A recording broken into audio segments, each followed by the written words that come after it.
ఏది అయినా ట్రై చెయ్యి ఆచి చికెన్ మసాలా. ఆచి చికెన్ మసాలా. సాయి కృష్ణ మిస్సింగ్ కేసులో విచారణ ముమ్మరంగా సాగుతుంది. కృష్ణలంక పోలీస్ స్టేషన్ లో ఆధారాలు సేకరిస్తుంది దర్యాప్తు బృందం. సాయి కృష్ణ డెడ్ బాడీని స్వర్గపురి శ్మశాన వాటికలో దహనం చేస్తున్న ఆరోపణలు ఉన్నాయి. దీంతో అక్కడ ఆధారాలు సేకరిస్తోంది ప్రత్యేక దర్యాప్తు బృందం. అక్కడ అంత్యక్రియలు జరిగిన అనాథ శవాల వివరాలు సేకరిస్తోంది.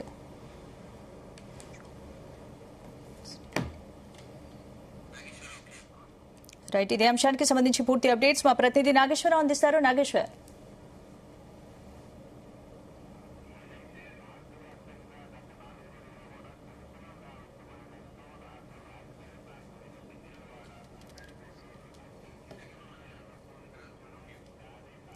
సాయి కృష్ణ మిస్సింగ్ కేసులో విచారణ ముమ్మరంగా సాగుతుంది. కృష్ణలంక పోలీస్ స్టేషన్ లో ఆధారాలు సేకరిస్తుంది దర్యాప్తు బృందం. సాయి కృష్ణ డెడ్ బాడీని స్వర్గపురి శ్మశాన వాటికలు దహనం చేశారన్న ఆరోపణలున్నాయి. దీంతో అక్కడ ఆధారాలు సేకరిస్తోంది ప్రత్యేక దర్యాప్తు బృందం. అక్కడ అంత్యక్రియలు జరిగిన అనాథ శవాల వివరాలు సేకరిస్తోంది.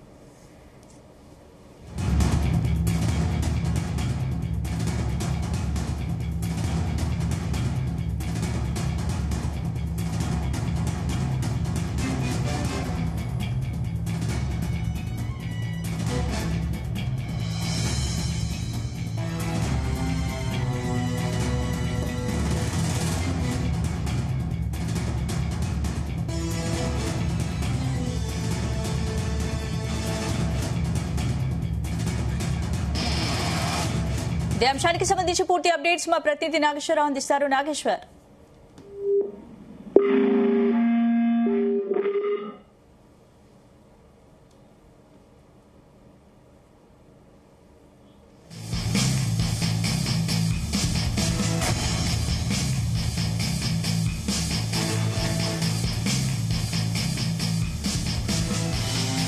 సాయి కృష్ణ మిస్సింగ్ కేసులో విచారణ ముమ్మరంగా సాగుతుంది. కృష్ణలంక పోలీస్ స్టేషన్ లో ఆధారాలు సేకరిస్తుంది దర్యాప్తు బృందం. సాయి కృష్ణ డెడ్ బాడీని స్వర్గపురి శ్మశాన వాటికలో దహనం చేశారన్న ఆరోపణలున్నాయి. దీంతో అక్కడ ఆధారాలు సేకరిస్తోంది ప్రత్యేక దర్యాప్తు బృందం.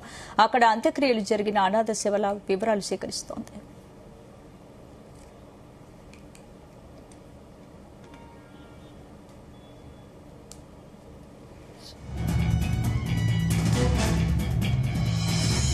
రైట్ నాగేశ్వర్, ఆంధ్రప్రదేశ్ రాష్ట్రంలో సంచలనం కావించబడిన అంశం, అలాగే రాష్ట్ర రాజధానికి నడిబొడ్డులో ఉన్నటువంటి విజయవాడ ఆ నగరంలో అతి ముఖ్యమైన ఆ పోలీస్ స్టేషన్ గావించబడ్డ కృష్ణలంక పోలీస్ స్టేషన్ లో గాదే సాయి కృష్ణ అనే వ్యక్తి మిస్సింగ్, ఆ తర్వాత డెత్ అనే అంశం రాష్ట్ర వ్యాప్తంగా కూడా సంచలనం కలిగిస్తుంది గత 4 రోజులు. అయితే ఎంతో రాష్ట్ర వ్యాప్తంగా సంచలనం కలిగించడంతో పాటుగా రాష్ట్ర రాజకీయాలనే ఒక ఊపు ఊపుతుంది, ఒక కుదుపుతుంది అనట్లో ఎటువంటి సందేహం లేదు. దాంట్లో భాగంగా ఆ మాజీ ముఖ్యమంత్రి జగన్మోహన్ రెడ్డి ఆ గాదే సాయి కృష్ణ వాళ్ళ ఇంటికి వెళ్లి వాళ్ళ తల్లిదండ్రులని వాళ్ళ కుటుంబాన్ని పరామర్శించడం, తర్వాత చంద్రబాబు నాయుడు ఆ కుటుంబాన్ని పిలిపించుకొని వారిని పరామర్శించడం, వెలిసి చూస్తే ఈ యొక్క గాదే సాయి కృష్ణ అంశం రాష్ట్రాన్నే కాదు రెండు పార్టీలనే కాకుండా పోలీసు డిపార్ట్మెంట్ మొత్తాన్ని కూడా ఒక ఊపుతుందని చెప్పుకోవాలి.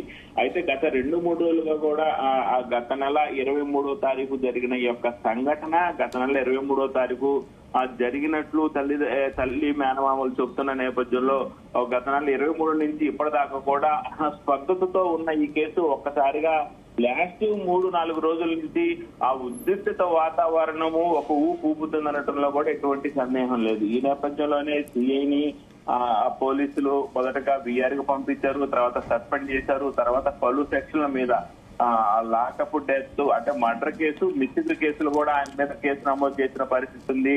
ఆ తర్వాత పోలీసు అధికారులు ప్రత్యేక బృందం దిశ పోలీస్ స్టేషన్ ఏసీపీలు ప్రత్యేక బృందాధికారిగా వేశారు. ఆయన బాధితులు వాళ్ళ ఇంటికి వెళ్లి సాయి కృష్ణ తల్లిని వాళ్ళ మేనమామల్ని విచారించారు. వాళ్ళ ముగ్గురు స్టేట్మెంట్లు రికార్డ్ చేశారు. తర్వాత వారిని స్వయంగా విజయవాడ నగర సిపి వాళ్ళని పిలిపించుకొని సాయి కృష్ణ తల్లిని వాళ్ళ మేనమామను పిలిపించుకొని వాళ్ళతో కూడా ఆ ఫిర్యాదు స్వీకరించిన వెంటనే కేసు నమోదు చేసిన పరిస్థితి అయితే ఉంది. నిన్న మరలా ఆ ఫారెస్ట్ నిపుణులు పోలీస్ స్టేషన్ కు వెళ్లారు. సాయి కృష్ణని ఎక్కడైతే కొట్టారు అన్న ఆ ప్రదేశంలో తనిఖీలు చేశారు, వివరాలు సేకరించారు. తర్వాత మరలా ఇప్పుడు ఈ రోజు చూసుకుంటే ఇంకొక ఆ ఘటన ఈ కేసులో చోటు చేసుకుంది. ఏదైతే సాయి కృష్ణాని క్రిమేషన్ కి సంబంధించి, అంటే సాయి కృష్ణాని ఎలక్ట్రికల్ తో బాడీని కాల్ చేశారు అన్న దగ్గరికి ఇప్పుడు ఫారెన్సిక్ నిపుణులు వెళ్లారు. ప్రస్తుతం విజయవాడ పట్టణంలోని శ్మశాన వాటికలో అధికారులు అక్కడ ఉన్నారు. పూర్తిగా కూడా క్షుణ్ణంగా కూడా తనిఖీ చేస్తున్న పరిస్థితి. ఆ క్రిమేషన్ జరిగే సమయంలో బాడీని ఎవరు అక్కడికి తీసుకొని వచ్చారు, ఎవరు బాడీని అప్పచెప్పారు, ఆ అప్పచెప్పిన బాడీల్లో ఆ రోజు ఏ బాడీని తగలబెట్టారు, వాళ్ళ వివరాలు ఏంది అనే దాని మీద వాళ్ళు విచారణ చేస్తున్న పరిస్థితి అయితే ఉంది. మే నెల 24, 25 తేదీల్లో అనాథ శవాల వివరాలను పోలీసులు సేకరిస్తున్నట్లు కూడా తెలుస్తా ఉంది. అంటే ఇక్కడ గాదే సాయి కృష్ణ బాడీని అనాథ శవంలాగా ఆ శ్మశాన వాటిక వాళ్ళకి ఇచ్చి అక్కడ బాడీని కాల్ చేశారు అని తల్లి ఫిర్యాదు చేసినట్లు కూడా తెలుస్తా ఉంది. ఈ నేపథ్యంలోనే తల్లి ఫిర్యాదు మేరకు క్రమంగా పోలీసులు విచారణ చేసుకుంటూ వస్తున్న నేపథ్యంలో మే నెల 24, 25 తేదీల్లో ఈ శవాలు శ్మశాన వాటికి దగ్గరకు వచ్చాయి. శ్మశాన వాటి దగ్గరకు వచ్చిన అనాథ శవాలు ఎలాగా ఉన్నాయనే దాని మీద అక్కడున్న పనిచేస్తున్న వ్యక్తుల దగ్గర నుంచి వివరాలు అయితే సేకరిస్తున్న పరిస్థితి. విజయవాడ పట్టణంలోని స్వర్ణపురిలో ఈ యొక్క రికార్డ్స్ ను గాని సిబ్బందిని గాని పోలీసులు విచారిస్తున్న పరిస్థితి ఉంది. 24, 25 తేదీల్లో 4 అనాథ శవాలను ఖననం చేసినట్లు కూడా చెప్తా ఉన్నారు. ఈ యొక్క 4 అనాథ శవాలని ఖననం చేసిన నేపథ్యంలో ఈ 4 అనాథ శవాలు ఎక్కడెక్కడి నుంచి వచ్చాయి, ఎవరు తీసుకొచ్చారు, అది అనాథ శవం అని ఎవరు సర్టిఫికేషన్ ఇచ్చారు. ఒక అనాథాశ్రమము బస్ స్టాండింగ్ లో పడిపోతే ఆ స్థానిక పోలీస్ స్టేషన్ లో అనాథ శవాన్ని కేసు ఫైల్ అయ్యి మున్సిపాలిటీ వాళ్ళకి అప్పచెప్పాలి. మున్సిపాలిటీ వాళ్ళు అనాథ శవాన్ని తీసుకెళ్లి క్రిమేషన్ చేయాలి. ఈ నేపథ్యంలోనే వచ్చిన అనాథ శవాల్ని ఎవరెవరు ఏ పోలీస్ స్టేషన్ లో ఐడెంటిఫై చేసి కేసు నమోదు చేసి ఆ యొక్క కేసు వివరాలు, ఆ యొక్క అనాథ శవాన్ని మున్సిపాలిటీ వాళ్ళకి ఎవరు అప్పగించారు, మున్సిపాలిటీ వాళ్ళు ఎవరు వచ్చారనే దాని మీద ఇప్పుడైతే విచారణ జరుగుతున్న పరిస్థితి అయితే మనకు కనపడతా ఉంది. అయితే ముఖ్యంగా ఈ కేసులో గాదే సాయి కృష్ణ అదృశ్యం దాంట్లో ఇంకా విచారణ అయితే కొనసాగుతున్న పరిస్థితి అయితే కనపడతా ఉంది. ఆ స్వర్ణపురిలో రికార్డులు, ఆ శ్మశాన వాటిక స్వర్ణపురిలో రికార్డులు తనిఖీ చేయడం, భాష అనే వ్యక్తిని ఆ పోలీసులు అదుపులోకి తీసుకున్నట్టు కూడా మనకు తెలుస్తా ఉంది. ఇది ఒక బిగ్ బ్రేకింగ్.